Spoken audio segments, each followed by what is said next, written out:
visit or work with Parker's Kitchen. Your support makes a difference. You've helped us rank as best workplace in America. None of this happens without you. Thank you.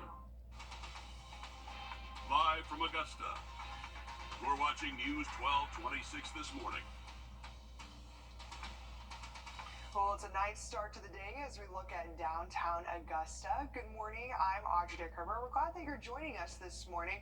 But man, Chris, we're going to head on over to weather, and I was actually very excited. We've kind of had some pretty nice weather lately. I feel like we've been seeing all kinds of clouds. I saw the sun pop out. I was like, here we go. Not terribly humid the past few days. It has been a nice run, but for us. For us, indeed. Summer's coming back, though, for the weekend. That means we could have a few thunderstorms, especially tomorrow. Will be a hot weekend, up to 95 for the high temperature on Sunday. Then we dial it down a little bit. This front is going to come on through the area. High temperatures will be in the mid to upper 80s much of next week. We'll have more details on that work week forecast in just a bit. Thanks, Chris. And a Florida woman missing since Tuesday in Allendale County found alive and safe. 27-year-old Jessica Rapsis left her home in Jacksonville to see family, according to her friends, but never arrived. And authorities later found her car on a set of railroad tracks in the town of Martin. They found some of her belongings nearby, but no sign of Rapsis. SLED, DNR, and local law enforcement used helicopters and bloodhounds to track her down, while family and friends prayed for her safe return. And those prayers were answered yesterday morning. Just before midday, SLED confirmed that Rapsis was found alive and safe not far from where she went missing. Your Kennedy Payne is at Allendale County Hospital, where the family is breathing a sigh of relief. Yes, definitely great news for the family, and the sheriff's office as well said they are so grateful for this outcome. It's not typical that you see one like this, and they did not know which way it was going to go, but truly so grateful for everyone involved being cooperative and willing to help out, especially the owner of Creek Plantation where she was found, and also saying that she was brought here to the Allendale County Hospital around 11:15 this morning. As you can see behind me, that she was brought up this ramp and through this door right here, and they just said that they had so many people out looking for her, nearly 25 to 30 law enforcement officers. They had DNR, they had 3 helicopters, bloodhounds, just everyone really searching for her. What I know, Richard, is that the Allendale Sheriff's Office was preparing for a briefing to talk about her search around 9:30. Not long after that, I do not have an exact time, that SLED dispatched a call to them saying that she was found. When they arrived, she was in the back of a pickup truck. Now, they said it was not law enforcement. That vehicle was not law enforcement. They are not sure, could not tell me what vehicle that was, whether it was someone who worked at Creek Plantation or a contractor or something like that, but she was found safe, no injuries. The only thing was just outside elements, some mosquito bites. Very, very good and relieving news for those families. But good news for teachers and students starting the year in temporary classrooms. Westmount Elementary wasn't ready for the start of the school year, but Columbia County leaders say it will be ready to open on Monday. For most of the last 2 weeks, kids have been at the Columbia County Performing Arts Center, but next week they'll finally get to report to class in their brand new school on Oakley Pickle Road. And heads up for anyone driving in that part of town, this is a new traffic pattern. The car rider enters from the Oakley Pickle and snakes around through the parking lot. The bus line is highlighted in yellow on the left side of your screen. If you need another look at this map or to see our previous coverage on the Westmount delays, head to our website or the Wrdw app. And Thompson Mayor Benji Cranford is in a $30 million wrongful death settlement nearly 1 year after a Wagner Sally High School teacher was killed by a utility pole. It's been 1 year since 31-year-old Janelle Robinson was hit by a utility pole after a truck snagged the line in downtown Wagner. The social studies teacher had no chance to dodge the pole, which a lawsuit later alleged was long overdue to be repaired or removed. Dominion Energy, who installed a light on the pole, and communications company Comporium, who owned the drooping line that came down in the accident, both signed off on the settlement. And Robinson's family says it will use part of the $30 million settlement to create a Teachers Hope Fund to provide school supplies and other items to teachers across the country. And a transformer fire put Plant Vogel on alert earlier this week for a couple of hours. Officials say there was not a threat to the public and no one was hurt, but... First Alert Radar, powered by Jim Hudson Automotive Group. Welcome Welcome back. Well, new school years comes new challenges. Some of the youngest students are riding the bus for the first time. All school districts have had policies and procedures to make sure they get on and off the ride stops. Your Hallie Turner has more on one mom's call to take action. Taylor McNatt tells me her daughter got on the bus just fine, but Tuesday afternoon, she didn't make it to the right stop. And now she's calling on parents of bus riders to pay attention. The wheels on the bus do go round and round, but for 4-year-old Sienna, she didn't get all the way home. I'm gonna cry right now talking about it. It makes me worried because yesterday could have been the last time I ever seen my kid. Her mother, Taylor McNatt, says after finding bus riders storing nightmares, she finally gave in to letting Sienna ride. The first I love you. Okay, it went perfectly fine. We greeted the bus driver. The bus driver spoke to my daughter. She got on the bus, off the bus, perfectly fine, no issues. Until Tuesday, she got a call from a stranger saying she found the Bayville pre-K student miles from home. I literally was ugly crying, had makeup all over my face. Just the thought of my child in the middle of the street where she has no idea where she is. While the Richmond County school system tells us they are investigating, she's calling on parents to use every resource possible to track your child. I mean, you're the only person that's going to go to bat for your kid. You're the only one who can fully protect them. For Richmond County bus students, there's the app Stop Finder. For Columbia County, there's a bus tracker right on their website. Leaders there say they even have bus monitors and cameras on some of their buses. But McNatt believes this name tag is what saved her daughter. Always have some type of contact information, who your child is, where they live at all times, because if my child didn't have that yesterday, this would be a whole completely different situation. Now, we did reach out to the Richmond County school system to learn how Sienna didn't make it to the right stop. They tell us right now it's under investigation, but each school has a list of things you and your child can read through to make sure they're staying safe while riding to and from school. We'll post the links on our website. Well, Chris, as people kind of get started with their day and maybe try and figure out their weekend plans, what can they expect? Well, it's going to start off after thunderstorms develop. Some of those could be severe, but for the week ahead, it's going to be severely nice, if you will. 88 the high Tuesday, low temperatures in the lower 60s starting on Wednesday morning. Thanks, Chris. And it stems from a temporary law the state legislature approved, and the details of what this ban will look like are now being worked out. State House reporter Mary Green has more. Right now, the State Board of Education is in the process of approving a model policy for this school cell phone ban.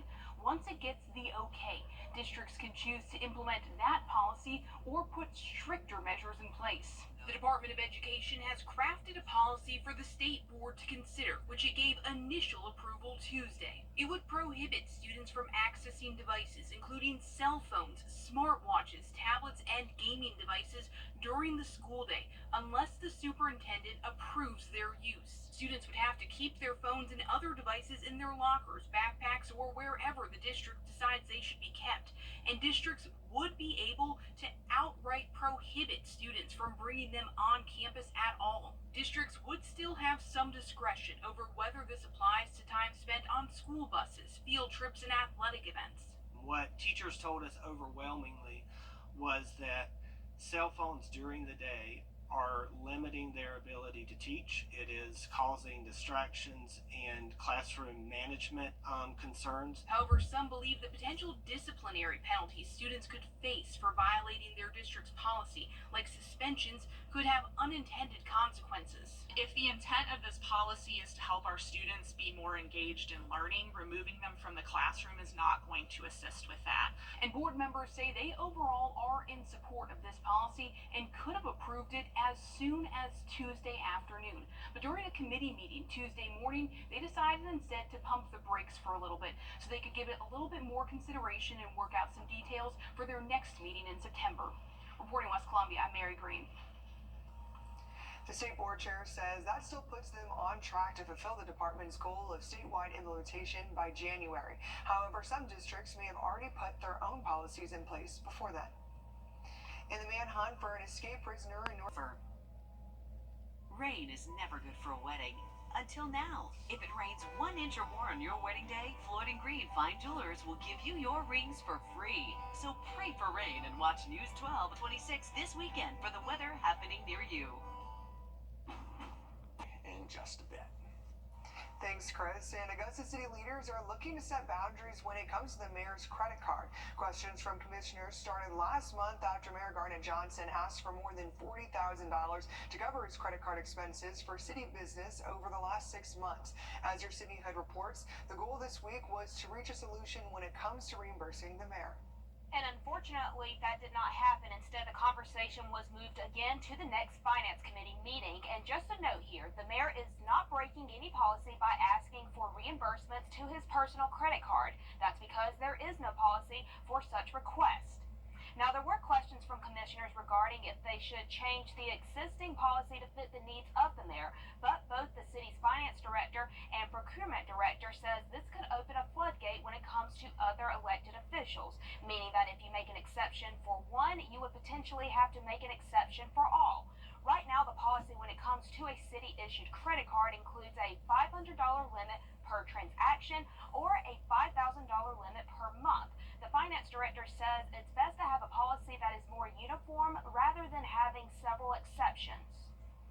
We're open to any resolution to it. All of our expenditures were based solely on us fulfilling our duties as mayor. And we proactively put this item on the Finance Committee agenda. This isn't something that no one else did. We proactively put this agenda item on so that we can address it, and that's what we're doing. Now, the city's finance director did say they are not questioning the legitimacy of the mayor's spending, but says it's more so of the method of the expenditures being turned in. And again, the mayor turned in receipts which span over 6 months. And when this conversation first started, he did take accountability for not turning in the receipts each month. Also coming out of commission, expect city leaders to vote on funding to fix electrical issues at the 5th Street Marina next week.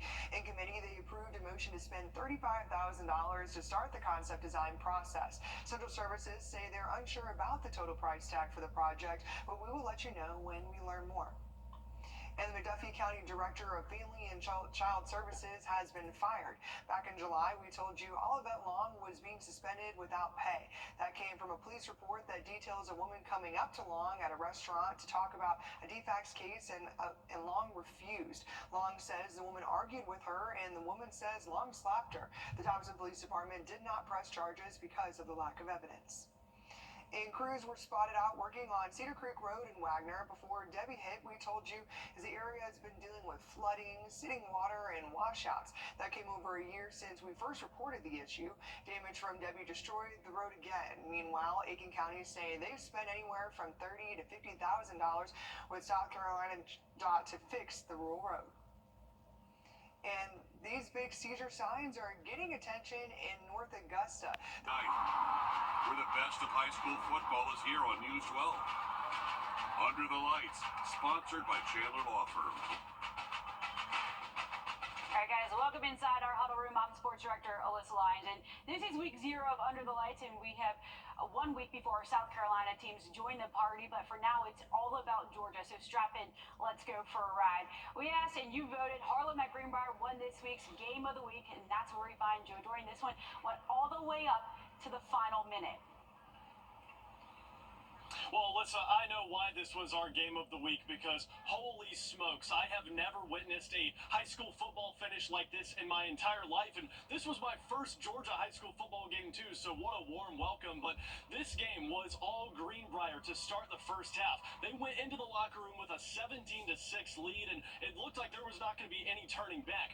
That was until the Harlem Bulldogs came out of that locker room in the second half and scored on their opening 2 possessions, taking a quick first lead of the entire game for them, but Greenbrier struck right back, tied the game up. Harlem then went down with about 4 minutes left in this game, scored within about a minute and some change. Harlem went down, took a 7-point lead, then Greenbrier gets the ball back with 2 minutes and 12 seconds left. They go 75 yards to tie this game up with 7 seconds left on the clock, and we head to overtime. Now, Harlem got the ball first to start overtime. They ended up getting all the way down to 4th and goal, punching it into the end zone, kicking that extra point, going up 38-31. Then it was Greenbrier's turn. They got all the way down to, I think it was 2nd or 3rd and goal. They go in, punch it in for the touchdown, but Coach Sean Tiernan kind of got a little aggressive on the final play call of this game. He wanted to go for 2 and go for that win for the first game of the season, but unfortunately that gamble does not pay off, and it's the Harlem Bulldogs walking out of the Wolf Den here at Greenbrier with a final score win of 38-37. Now the Bulldogs are going to be at home next week against Washington Wilkes, and you can catch the Greenbrier Wolfpack right back here next Friday as well as they take on Grovetown in week 2. Alyssa, that's the very latest I have here from our game of the week. I'm looking forward to next Friday. All right, thank you so much, Joseph. A little baptism by fire there over at Greenbrier.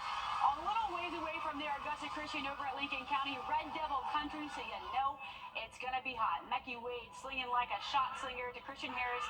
They go on the board first there. And Lincoln County ain't staying in the Lions' den. Turn me up and turn the gas on. Jonathan Norman is working for the weekend. That's a man on a mission there. Lincoln County shuts out Augusta Christian, and we're moving on.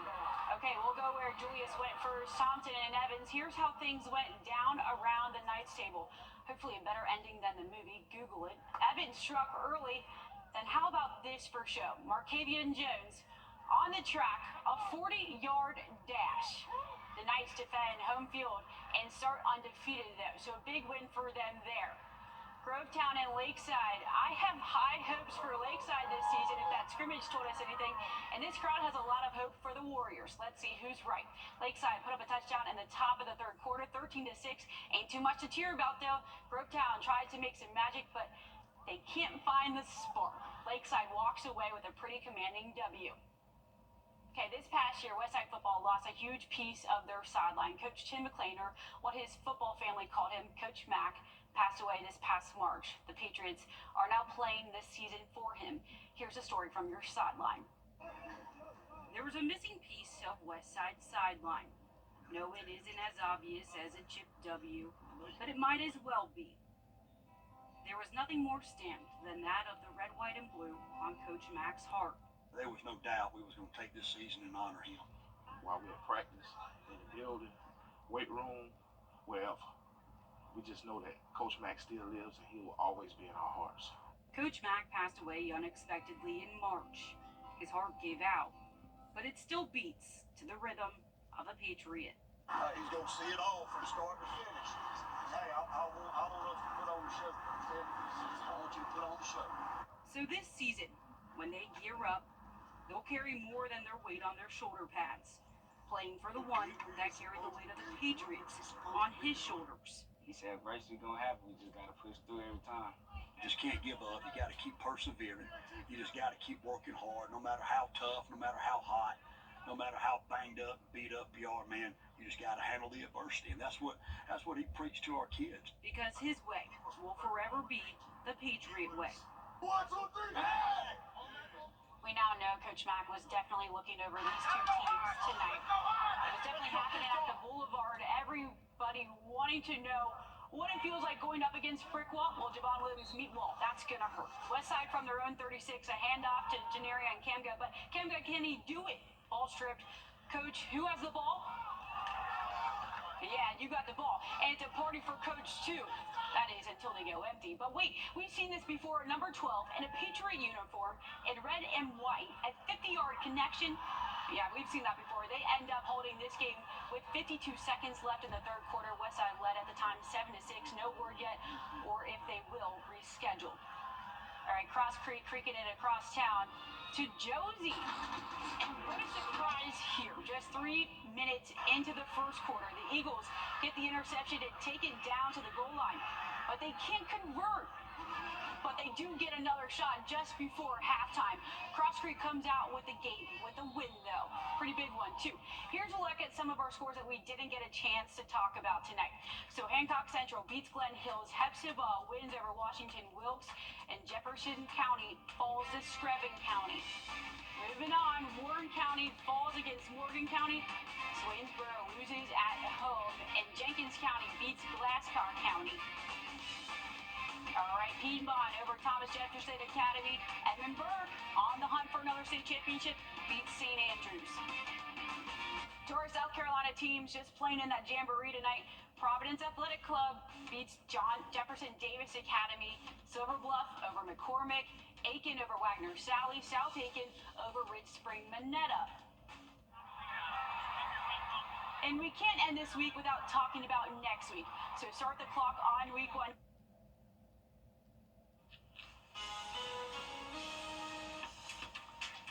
It was a warm day out there on Friday. The official high yesterday goes down as 90 degrees. The low yesterday, a brisk 66 degrees. We're in the 70s out there this morning as the heat and humidity of summer comes back just in time for the weekend. We'll have all the details on your weekend forecast after the break.